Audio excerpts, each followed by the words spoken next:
Olá, boa noite. Eu sou William Galvão e começa agora o Jornal da Justiça desta terça-feira, 11 de julho. O Conselho Nacional de Justiça reúne especialistas para discutir a formatação de uma rede nacional de atenção aos ex-detentos. Você acompanha também nesta edição. Corregedoria Nacional de Justiça começa os trabalhos de inspeção ordinária no Tribunal de Justiça do Acre. Operação policial cumpre mandados judiciais em investigação de crimes cometidos por integrantes de torcida organizada. E a Lei Maria da Penha, traduzida para o Guarani, vai ser lançada nesta quinta-feira.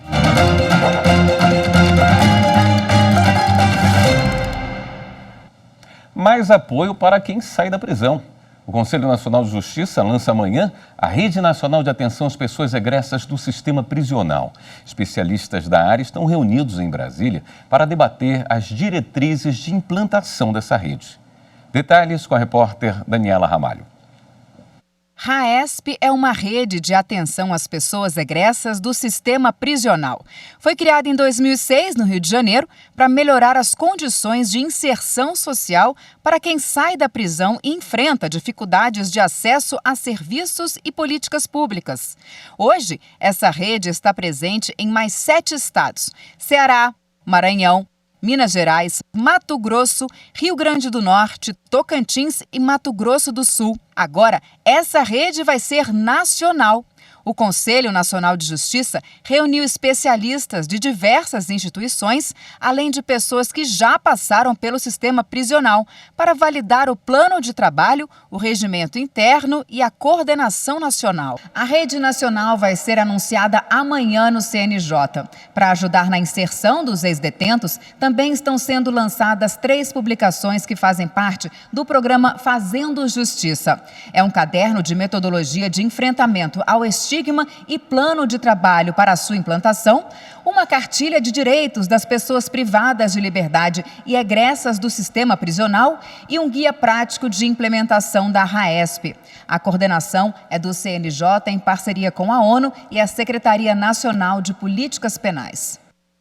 O Supremo Tribunal Federal decidiu que é da Justiça Comum a competência para julgar a ação de servidor seletista contra o poder público sobre o direito de natureza administrativa. Viviane Novaes.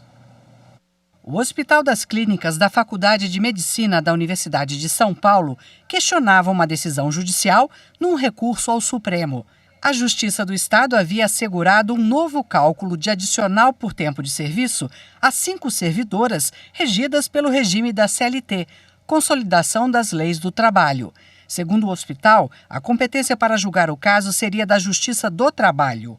No voto, o relator do recurso, ministro Luiz Roberto Barroso, afirmou que, apesar da relação seletista, o assunto não está previsto na legislação trabalhista, mas num artigo da Constituição de São Paulo e na lei estadual que estabelece o regime jurídico dos funcionários públicos civis do Estado. A ministra Rosa Weber divergiu do ministro Luiz Roberto Barroso.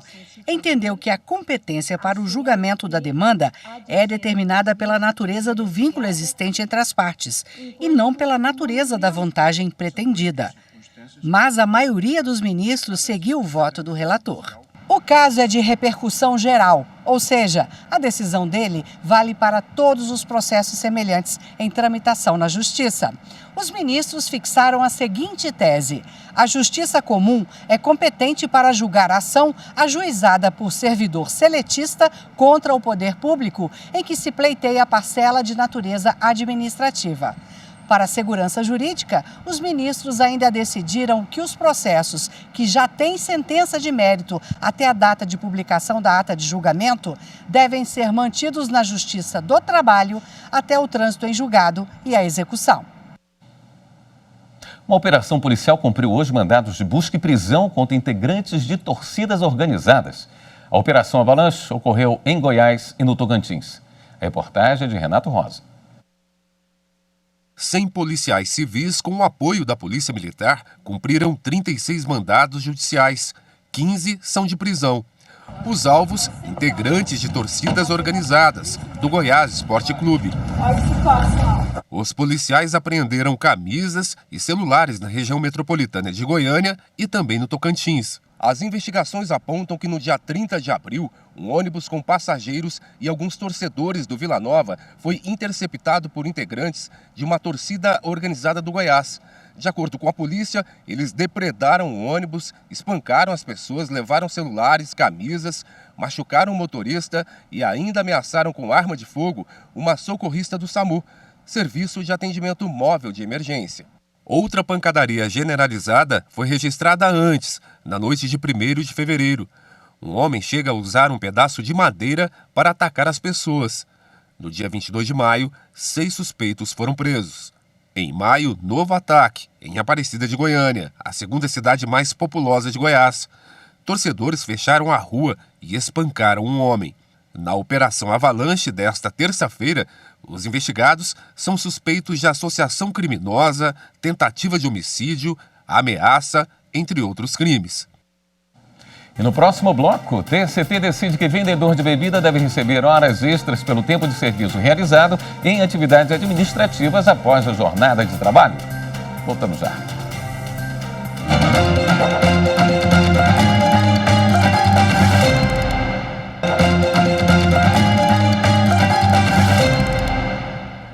A Corregedoria Nacional de Justiça começou hoje os trabalhos de inspeção ordinária no Tribunal de Justiça do Acre. Demétrios Crispim traz para a gente as informações. A inspeção segue até a próxima quinta-feira, dia 13 de julho, com a verificação dos trabalhos nos setores administrativos e judiciais do Tribunal e das serventias extrajudiciais do Estado. Durante os 3 dias de atividades, não haverá interrupção nos trabalhos forenses, nem serão suspensos os prazos processuais. O TJ do Acre será o 11º Tribunal Estadual a receber a inspeção ordinária em 2023. O desembargador Fábio Uchoa Montenegro, do Tribunal de Justiça do Rio de Janeiro, é o coordenador dos trabalhos. A inspeção que nós viemos fazer aqui no Tribunal do Acre é uma atividade de rotina do Conselho Nacional de Justiça, mais especificamente da Corregedoria Nacional de Justiça. E nós, através das inspeções, nós podemos ter uma radiografia do tribunal, apreendendo equívocos e acertos, levando os acertos para até diluir para outros tribunais e tentando corrigir eventuais equívocos. É uma atividade rotineira, é uma atividade de trabalho conjunto do CNJ com os tribunais, e essa interação só tende a trazer grandes benefícios para a população. A seção de dissídios individuais do TST decidiu que um vendedor de bebidas deve receber horas extras pelo tempo de serviço realizado em atividades administrativas após a jornada. Os detalhes com Rafael Oliveira. O empregado era comissionista misto, o que significa que tinha remuneração composta por uma parte fixa e outra variável, que dependia das comissões que recebia. Na ação trabalhista, o profissional contou que, durante o período de horas extras, cumpria atividades administrativas e não realizava vendas. Por isso, ele reivindicou que o cálculo das horas extraordinárias fosse feito com base no valor da hora integral acrescido do adicional, e não apenas com o pagamento do adicional, como previsto na súmula 340 do TST, voltada para comissionistas. De acordo com a súmula, o empregado sujeito a controle de horário remunerado à base de comissões tem direito ao adicional de no mínimo 50% pelo trabalho em horas extras, calculado sobre o valor hora das comissões recebidas no mês. Porém, para o Tribunal Regional do Trabalho da 6ª Região em Pernambuco, a súmula 340 se aplicaria ao caso. De acordo com o TRT, as atividades realizadas internamente pelo vendedor antes e depois do retorno à sede da empresa estariam cobertas pelo salário fixo e pelas comissões decorrentes das vendas. Assim, seria irrelevante distinguir se ele realizava vendas no período da jornada extraordinária. A decisão do regional ficou mantida na 8ª turma do Tribunal Superior do Trabalho. O caso chegou à seção 1 de dissídios individuais do TST, após o empregado apresentar novo recurso. O ministro José Roberto Pimenta foi o relator do processo na SDI 1. Para o ministro, o período em que o vendedor é obrigado a ficar dentro da empresa não pode ser considerado como tempo disponível para a captação de novos clientes.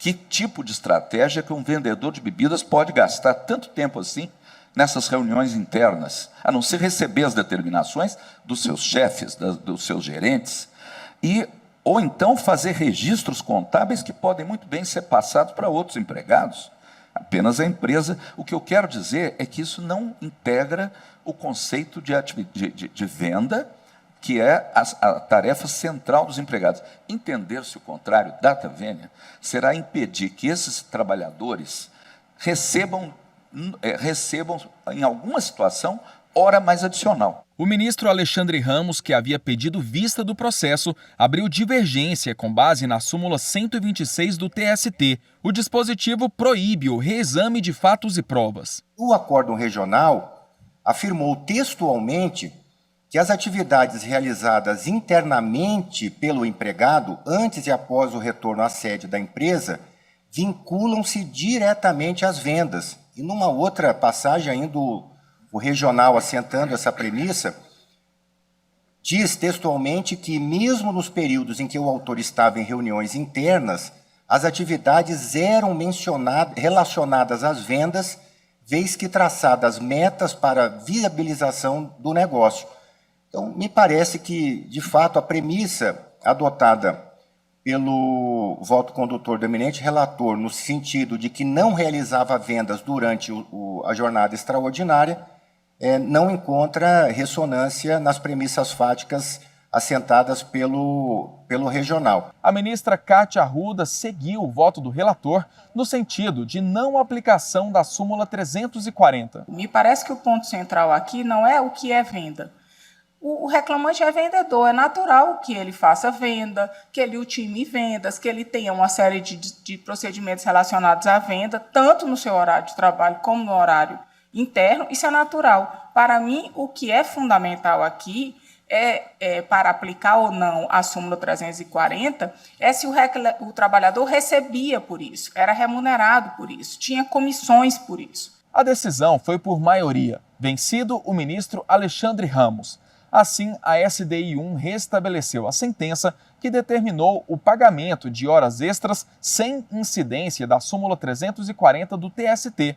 O caso transitou em julgado e os autos foram remetidos para o TRT da 6ª Região, em Pernambuco. O Comitê Estadual de Saúde do Judiciário de Mato Grosso e a Escola Superior da Magistratura do Estado realizaram um webinário sobre o Núcleo de Apoio Técnico do Poder Judiciário. Foi apresentado um balanço dos trabalhos. As informações com a repórter Laura Meirelles.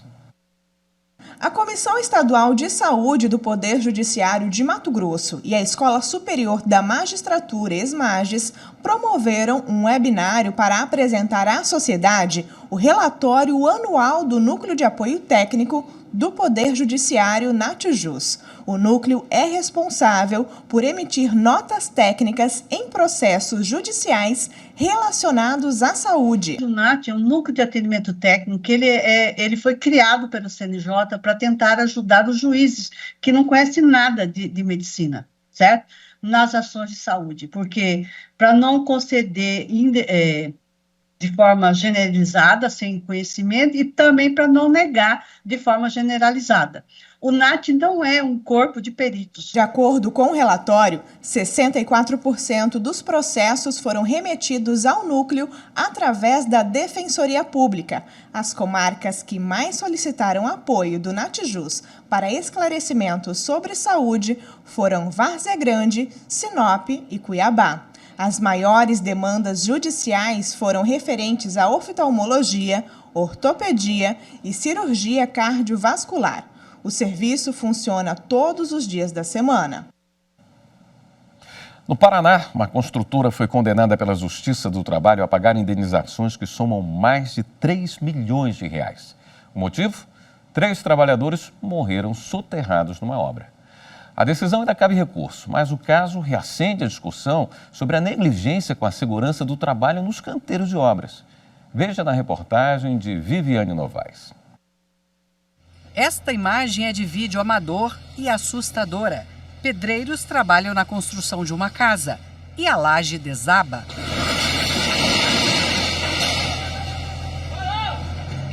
Em Em Águas Claras, no Distrito Federal, um acidente com esse andaime provocou a morte de um operário de 46 anos. No Brasil, as quedas por altura e os choques elétricos são as maiores causas de acidentes de trabalho. Segundo Paulo de Oliveira, conselheiro regional de Engenharia e Arquitetura de Santa Catarina, a maioria ocorre em obras de pequeno porte. Construção de casa, aquele puxadinho, aquela ampliaçãozinha, e aí os improvisos levam realmente aos acidentes de trabalho. No Distrito Federal, 1 em cada 4 obras é informal. Segundo o Ministério Público do Trabalho, a construção civil é uma das atividades econômicas com mais mortes de trabalhadores no país. A média é de 450 por ano. Muitos casos vão parar na Justiça. No Paraná, a Justiça do Trabalho condenou uma construtora ao pagamento de 3 milhões de reais por dano moral coletivo. 3 operários morreram num soterramento. O acidente ocorreu por causa da falta de contenção do solo. A empresa também foi condenada a garantir condições seguras de trabalho, sob pena de multa. Segundo Paulo de Oliveira, falta planejamento de obra e fiscalização. Não existe um plano de obra, não existe um projeto, não existe um diagnóstico. Então, as obras pequenas, os improvisos, eles, pela falta de planejamento, elas dificultam muito a prevenção. Cada etapa da obra, ela exige um planejamento de segurança, né? E o que não acontece? Não acontece uma fiscalização muito efetiva. O procurador do Trabalho, Luciano Leivas, afirma que a terceirização da mão de obra também contribui para os acidentes. A terceirização ela é um fator de precarização da mão de obra. Através da terceirização, existe uma certa pulverização da responsabilidade pela implementação das medidas de segurança, né? A terceirização ela não é apenas a contratação de empresas especializadas para executar um serviço especializado, mas ela também é uma transferência da própria responsabilidade pela execução das medidas de segurança. No Distrito Federal, o Sindicato da Indústria da Construção Civil afirma que as empresas investem de 5% a 7% do valor da obra em segurança do trabalho. Todos os nossos funcionários são treinados para cada serviço específico. Por exemplo, fachada. Uma pessoa para trabalhar na fachada, ela recebe treinamento de serviço em altura. Por quê? Ela vai saber como proceder, como se proteger, a maneira correta de executar o serviço também, não é só segurança, executar o serviço. A importância da empresa na obra é muito grande. Quando você não deixa prego, não deixa locais para as pessoas tropeçarem. Nos canteiros de obra, funcionários já fizeram até curso de educação financeira. A gente tem que melhorar a vida do funcionário de um modo geral para ele poder se concentrar no trabalho. E para se concentrar no serviço, uma regra para todo operário: ninguém pode usar o celular durante o trabalho. A seguir, Tribunal de Justiça de Santa Catarina, em parceria com o Conselho Estadual dos Povos Indígenas, lança esta semana a Lei Maria da Penha, traduzida para o Guarani. Voltamos em instantes.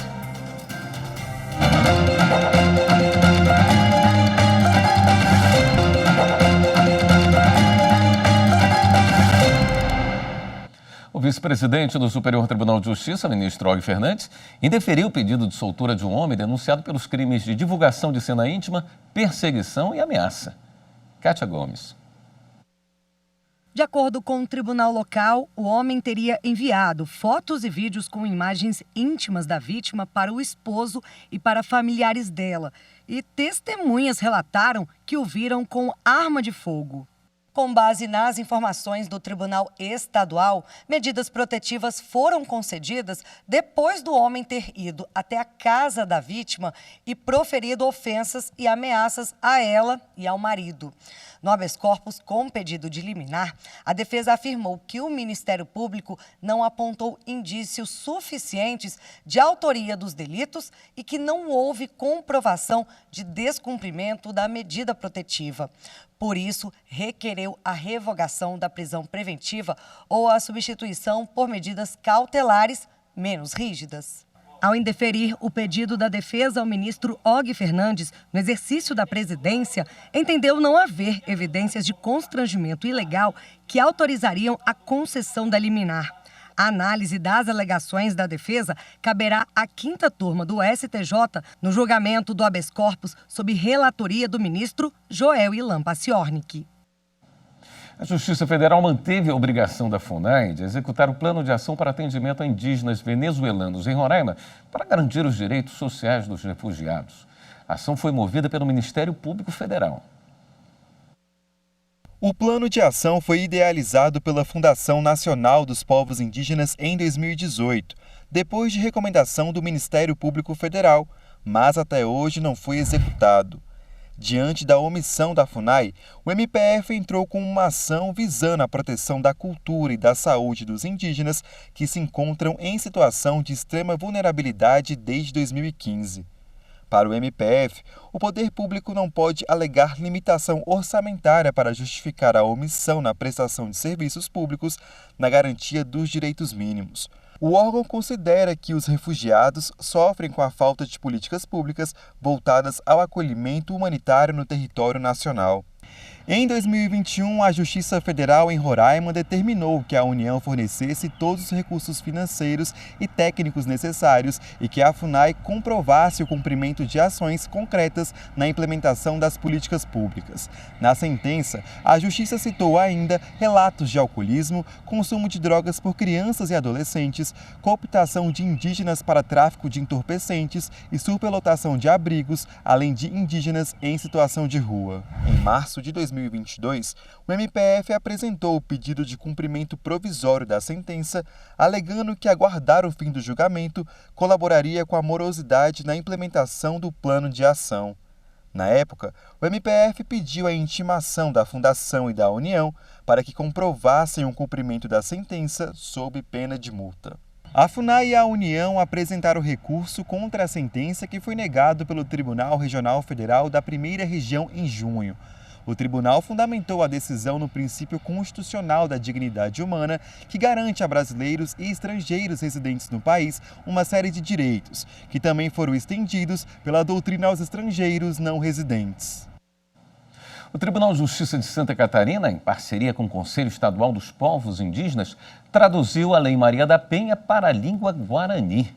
O lançamento da cartilha vai ser no próximo dia 13, na aldeia Itanhaém, no município de Biguaçu, na Grande Florianópolis. Quem tem os detalhes é a repórter Carolina Chaves. Santa Catarina tem aproximadamente 14 mil indígenas de origem guarani, xoclém e caigangue. São quase 60 aldeias distribuídas por 20 municípios catarinenses. A região é marcada por conflito de posse de terras originárias e também há ocorrências de violência doméstica. Com a cartilha traduzida para a língua indígena guarani, as mulheres passam a conhecer melhor os direitos e onde procurar ajuda. A cartilha foi idealizada pela Coordenadoria da Mulher em Situação da Violência Doméstica do Tribunal de Justiça de Santa Catarina e recebeu o apoio do Ministério Público e do Tribunal de Justiça do Mato Grosso do Sul, que serviu de exemplo por desenvolver ações com mulheres indígenas. A Lei Maria da Penha também vai ser traduzida para a língua caigangue. A juíza Nayara Branquer, da Coordenadoria Estadual da Mulher em Situação de Violência Doméstica do Tribunal de Justiça de Santa Catarina, explica como a cartilha vai chegar até a população indígena do estado. Em 13 de julho nós vamos numa aldeia guarani, porque nós temos já pronta a cartilha em guarani. No final de julho nós vamos ao extremo oeste de Santa Catarina, numa aldeia na terra do Toldo Imbu, numa aldeia caigangue, e assim vamos levando as cartilhas, promovendo rodas de conversas, porque uma roda de conversa não é uma palestra, uma roda de conversa a gente escuta muito mais do que a gente se escuta também. De acordo com Sandra Paula Santos, do povo caigangue e presidente do CEPIM, as etapas da tradução foram realizadas de forma coletiva com mulheres indígenas. Para nós foi uma experiência valiosa, traduzir uma lei feita para mulheres, né, em favor das mulheres que vem sofrendo violência, abuso. Esta edição do Jornal da Justiça fica por aqui. Para você, uma ótima noite. Até amanhã.